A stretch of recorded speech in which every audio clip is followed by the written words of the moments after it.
তো সবাইকে আমি আর আমার হাজব্যান্ড চলে যাচ্ছি মন্দারমণির ড্রিম হট রিসর্টে। তো ফাইনালি আমরা বাইক নিয়ে অনেকটা জার্নি করার পর পৌঁছে গেলাম।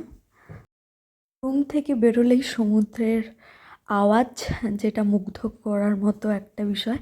তো যাই হোক, আমরা গিয়ে একটু ফ্রেশ হয়ে একটু টুকটাক কিছু নেওয়ার ছিল, তাই জন্য বেরিয়ে গেলাম। ফিরে এসে রেডি হয়ে নেমে পড়লাম সুইমিং পুলে দুজন মিলে।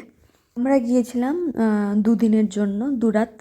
তো যাই হোক, তো আমরা অর্ডার করেছিলাম ফিশ থালি। তো খাবার সত্যি কথা বলতে অসাধারণ ছিল। ঘুম থেকে উঠেই এইরকম সমুদ্রের পাশে সমুদ্রের আওয়াজ অসাধারণ। তো যাই হোক, আমরা চা খাওয়ার পর বেরিয়ে গেলাম দুজনে মিলে পাশেই একটু ঘোরাঘুরি করার জন্য। এখানে আমরা নিলাম একটা পমফ্রেট মাছ ভাজা, ওরা মশলা দিয়ে ফ্রাই করে দিয়েছিল। লং ভিডিও দেখার জন্য আমার চ্যানেলটি সাবস্ক্রাইব করে দিও। বাই।